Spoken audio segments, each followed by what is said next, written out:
In a world that is absolutely saturated with dating apps, relationship advice columns, and romantic comedies, potentially giving us all the wrong messages about love, the search for a dream partner can actually be really challenging, almost like navigating a labyrinth with no map. But what if I told you there's actually a path to finding your dream partner that completely defies conventional wisdom? And what if the key to unlocking lasting love and a really thriving relationship lies not in the amount of people you swipe left or right on, but instead in a journey of self discovery and personal growth that nobody's talking about? Well, in today's video, I'm going to take you through exactly that. How to find your dream partner by following four key stages that nobody's talking about. And my goal for you is that by understanding these four key stages, it will revolutionize the way you look at dating and dramatically increase the chances that you'll find somebody worth investing in and worth waiting for.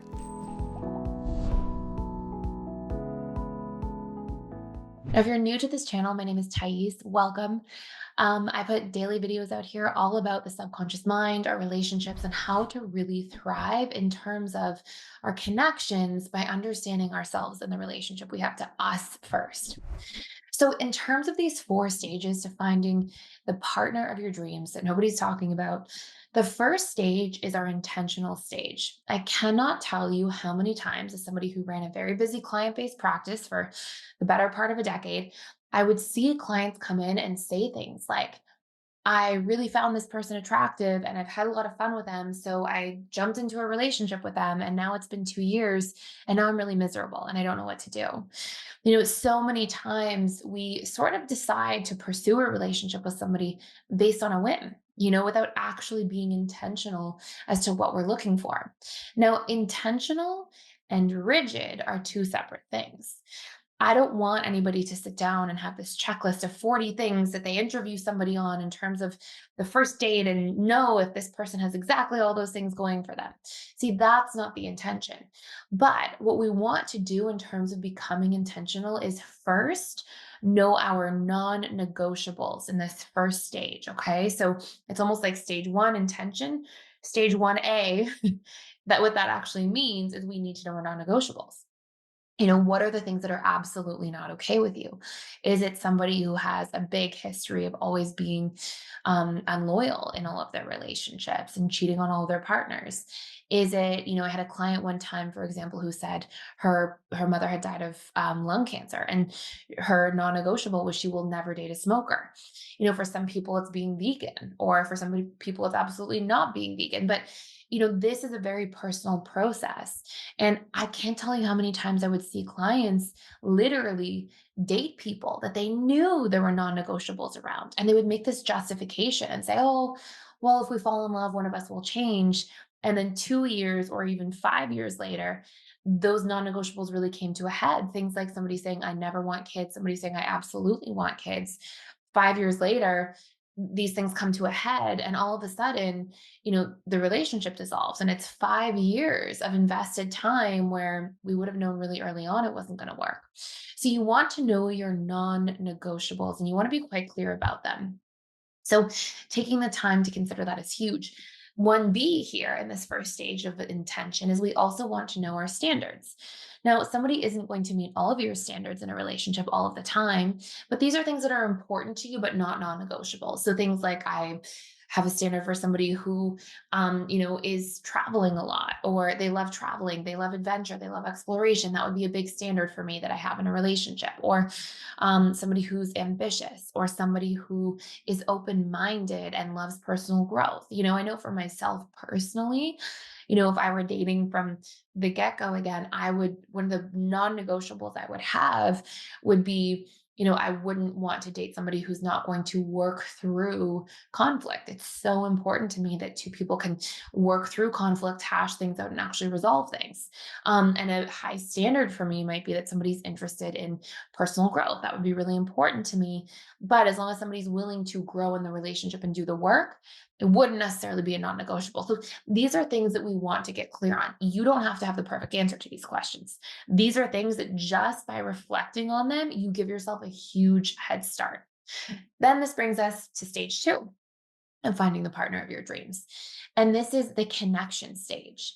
So once you're clear about these standards and non negotiables, you want to look for connections in the right places. Okay. So, sometimes I've seen people say, oh, I want somebody who is really emotionally available, and I want somebody who has a healthy lifestyle, and I want somebody who is interested in personal growth. And these are their standards, but then they go looking for people at the nightclub, and it's like, well, it's nothing against people in a nightclub, but it's just you're probably not going to find people with these qualities as much in those areas.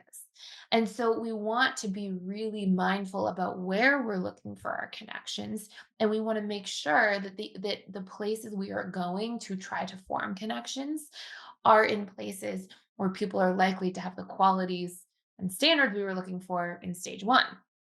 Now, this could be things like meetup groups. This could be things like being selective with dating apps and the types of dating apps that you will spend your time investing in, so that there's some sort of pre-qualifier for people. But the goal here is to look for your connections intentionally and in the right places, in alignment with the standards and qualities you'd like to see in a partner. Okay. And sometimes it takes a little bit of thoughtfulness.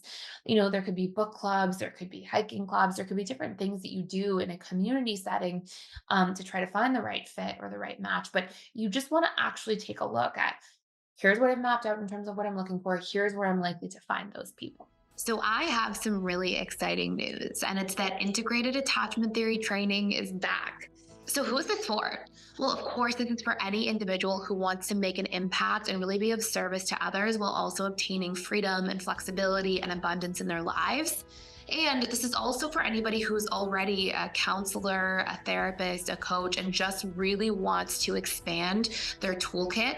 We've had so many people enter into the integrated attachment theory program because they're just looking to obtain a certain degree of mastery in terms of understanding their own attachment patterns, and also the attachment patterns of maybe their children or partner or other loved ones in their lives, so they can really support those people and understand them more deeply. So if you're interested, click the link below to learn more and dive in with me. And I'd love to see you on the other side before seats run out. That brings us to then the dating part. Okay. So this is stage three. Now, I've always said to people, because I've heard a lot of client horror stories over the years, you don't want your first date with somebody to be a long weekend event where they're at your home for the whole weekend, right? You want your first date, you might see that things seem pretty good on a dating app, or seem pretty good in terms of, meeting somebody at a hiking club, for example. You might be like, oh, we're off to a really good start. But you're not really going to know what the person to person interaction is until you're on a date. And so the first date, I highly recommend keeping short and sweet, so that if it doesn't go well, you're not stuck in a situation for a very long period of time. I can remember having a client once who actually said, they came in and they were like, "Oh, I'm having a first date with a woman next week that I've been talking to for the past couple months, and this was my first session with this man." And I was like, "Oh, what are you doing for your first date? That's exciting. Like, I'd love to hear about it." And he said, "Oh, I've invited her over to my home for the weekend." And, it's a really easy way to feel frustrated and to feel like you have to give a lot of time investing in something that maybe you would know in the first 5 minutes wasn't going to be a good fit. And I can't tell you how frequently that happens to people. So the first date, you want to be like a drink, a coffee on your way to somewhere else. You want it to be short and brief, so that you get this good spark and connection to see if there's actually that chemistry, and to see if this person actually feels like you're a good fit and you get along, but without having to ask them 100 questions, job interview style, because that will absolutely make people run in the opposite direction. So, first date is you check for that chemistry and spark. And if that goes well, then you go into the vetting stage of dating. And the best way to do this stage is to ask one question per date that relates back to your standards. Okay. So if you really care about somebody who is interested in personal growth, that could be a great date question to make sure you ask. So you're vetting them to see if they are a good fit, and if they're, how they show up and who they are actually aligns with what you're looking for. In that particular case, you may say, "Hey, I'm really into personal growth. What about you?" Right. So we do it in a casual way that's simple, but we actually make sure that we are asking one meaningful question, because we should actually spend roughly 2 to 3 months at a minimum just vetting somebody before making a commitment. This is generally what securely attached individuals do. And it's actually a really great framework so that we can ensure that we are not wasting our own time or the other person's, and that we are investing in the right relationships. So, for 2 to 3 months, you want to actually be asking questions conducive to you finding out if this is a worthwhile person to commit to. And usually by the end of 2 to 3 months, we've got a pretty clear idea. And again, by month 3, maybe even 4, you make a commitment if you choose that this is a good fit for you. Now, we actually have one last stage, and it's actually one of the most important stages in regards to finding the partner of your dreams. And this is that you want to make sure that your subconscious mind is a match. What does that mean? Well, research shows us very conclusively that 95 to 97% of our decisions are being made through our subconscious mind. And if you've ever seen that Freud iceberg diagram, you see that the 3 to 5% is your conscious mind above the surface, the 95 to 97% beneath is mostly subconscious and a little bit of your unconscious mind in the greater depths of your subconscious. Now, it is through that space, what's under the surface of the tip of the iceberg, that we're making all of our decisions. So, how do we ensure that our subconscious is a match? Well, one of the things that nobody talks about enough that is so important to recognize is that basically what's happening all the time is we are choosing to invest our time in the long run in places that are comfortable and familiar. So where this is in the way we treat ourselves. That's the biggest part of our subconscious comfort zone. So I'll share a few examples here so you really get this, because it's a really important concept to grasp. You'll often see anxiously attached people, people who are more clingy or anxious in relationships.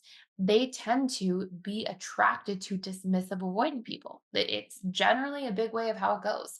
They tend to literally be attracted to people who are more avoidant. Why? Because their subconscious comfort zone in terms of how they treat themselves is they are dismissing and avoiding their own feelings, needs, and boundaries all the time. They are constantly self dismissing as a means of trying to focus more externally on other people. But of course, what this is actually doing is making their subconscious mind be attracted to emotionally unavailable people because they're emotionally unavailable to themselves. So they might meet somebody and their conscious mind says, oh, you know, I shouldn't go for this person. I know they're going to be emotionally unavailable. I can tell, but their subconscious mind, which is really the one running the show, says, "Ooh, this is familiar," and so I get the butterflies. And so, a lot of times we pick partners that represent actually the wounded parts of ourselves. And that's going to come out later on when we get to the power struggle stage of relationships. If you're not familiar, we have 6 stages. We have the dating stage. Once we make a commitment, we have the honeymoon stage. Then about a year and a half into that, we get into the power struggle stage, which can last, for a lifetime for people if they don't know how to work through it. But statistically, it's where most relationships fail. And usually, and after the power struggle, if we make it through, we go into stability, commitment, and bliss stages. But, we're not going to talk about that in this video. What I want you to understand is that your subconscious mind, all of those wounded parts are really going to show up in the power struggle stage. And so we need to do the work in order to make sure we find the ideal person to be secure in the relationship to ourselves. And if there are things that are triggering us in our history of relationships, like if you find yourself always being with the emotionally unavailable person, or the person who violates your boundaries, or the person who's self critical, we need to change those patterns within ourselves to make sure we're not choosing those people again in the future. Example, if you always attract to the critical partner, chances are you're very self critical in your internal dialogue. So you keep going back to those types of individuals. If you always end up attracting the person in a relationship who violates your boundaries, chances are you keep violating your own boundaries to please other people. So that feels very familiar to you when you meet somebody like that. So doing that self work to make sure you're breaking those patterns that you don't like so that you do not attract those individuals in the future will go an extremely long way in terms of building the right relationships and finding the partner of your dreams. Now, if you want to do a deeper dive into this topic fully for free, I have a course called How to Master the Dating Stage of Relationships. It goes into this in a lot of detail, gives you those tools to break those patterns if you find yourself attracting the same type of person. And I'll put the link to that down below. You can check it out fully for free just for a limited time. And if you don't want to miss any daily videos from this point forward, please make sure you subscribe, hit the notification bell, and that way I can see you on a regular basis. You can be a part of this wonderful community we have, and you don't miss any really powerful content about how to shape and create the relationships of your life. Thank you so much for stopping by and for watching.